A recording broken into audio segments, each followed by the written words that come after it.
スイスの、ラサーニャに来ています。たくさん人は住んでいなくてすごく自然がいっぱいの、小さな村です。ちょっと散歩して見てみましょう。今ですね、駅の方から降りてきて、村の中心の方に向かっています。3000人4000人の人が住んでいて、酪農が盛んですかね。牛乳を作ったり、その牛乳で、チーズを作るっていうのが主な産業で、多くの家庭はそういった、事業をしてるんですかね。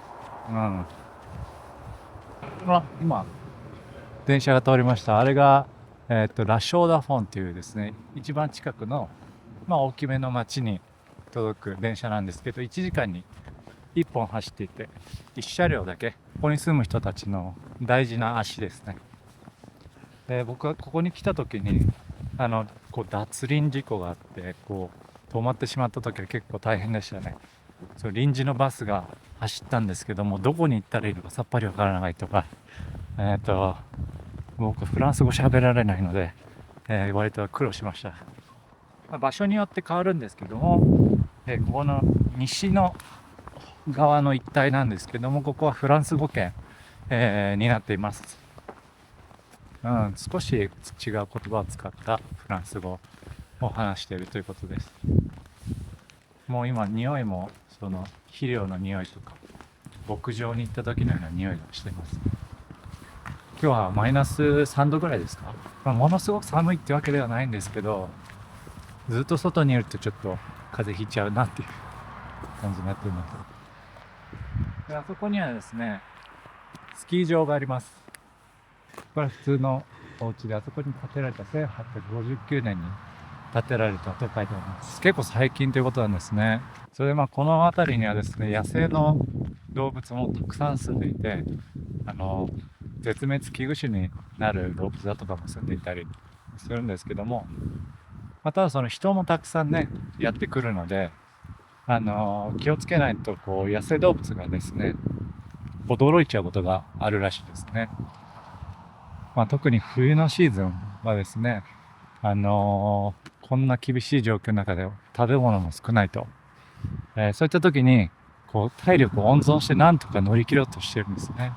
その時に人がやってきて驚いちゃうと、もうすごいスピードで逃げなきゃいけない。そうするともう3倍以上の体力を使っちゃうんですね。雪の中を行くと。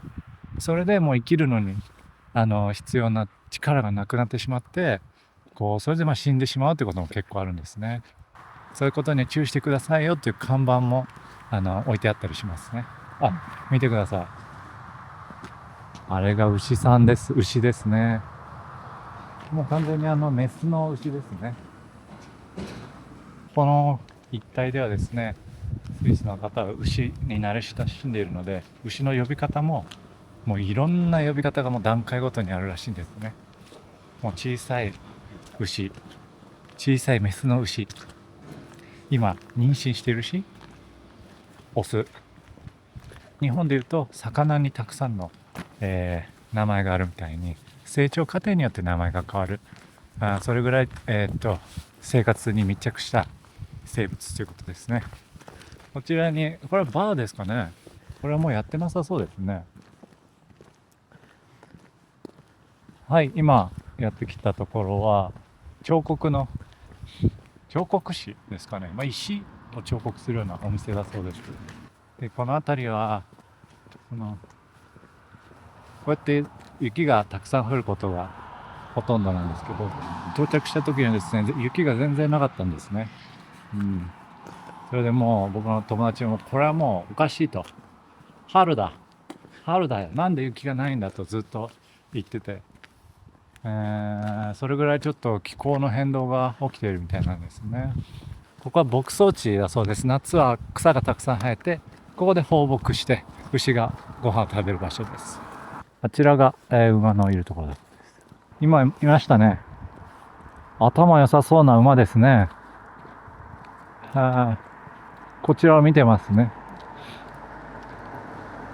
すごく見てますね、僕たちを。こっから山に登れますかね。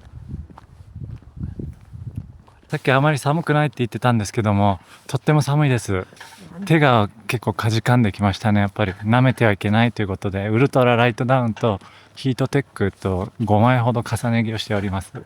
寒い中やっぱり365日休めないんでしょうか。あれは踏んだそうです。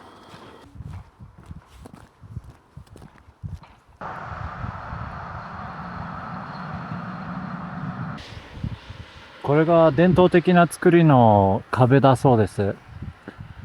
昔はこれがもう街全体にたくさんあったそうなんですけど、最近は少なくなっていて、これは新しく作り直したものだそうですね。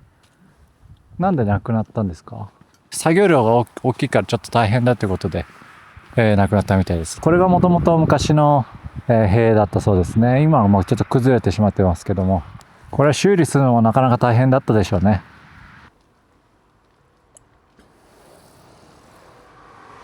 20分ほど歩いてきまして、今、村の中心地、教会の近くの中心に来ています。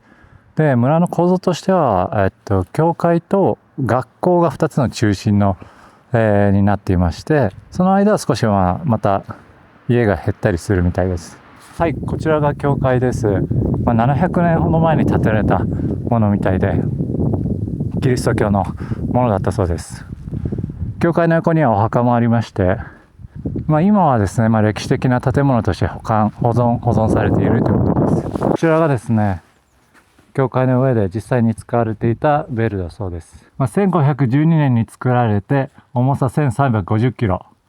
1998年まで現役で使われて、この時に下ろされたということですね。で、面白いのが、ここにですね、ミフラットっていう書いてあるんですね。だから音程まで書いてあるんですね。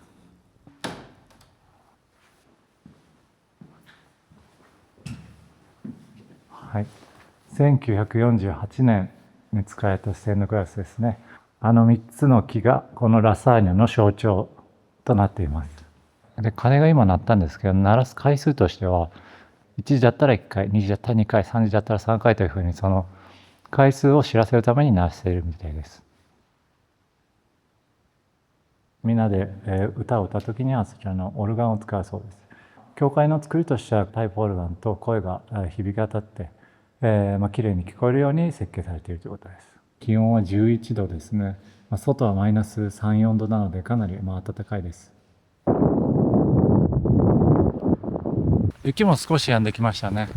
ちょっと暖かかったのでちょっと助かりました。で、今からですね、また元のところに戻っていきたいと思います。こちらレストランがあったところみたいですね。もう今は営業してないみたいです。1734年の建物みたいですね。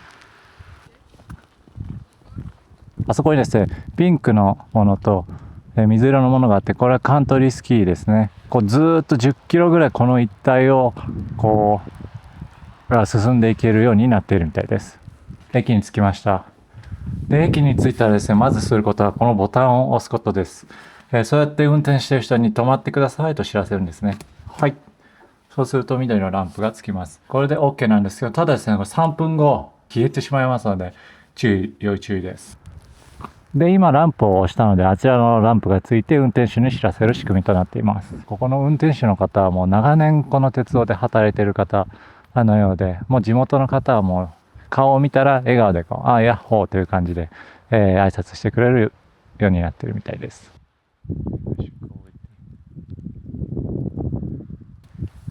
もうすぐ電車がやってきます。今回はラサーニャ地方を紹介しました。もしこの動画が良かったらいいねボタンとチャンネル登録よろしくお願いします。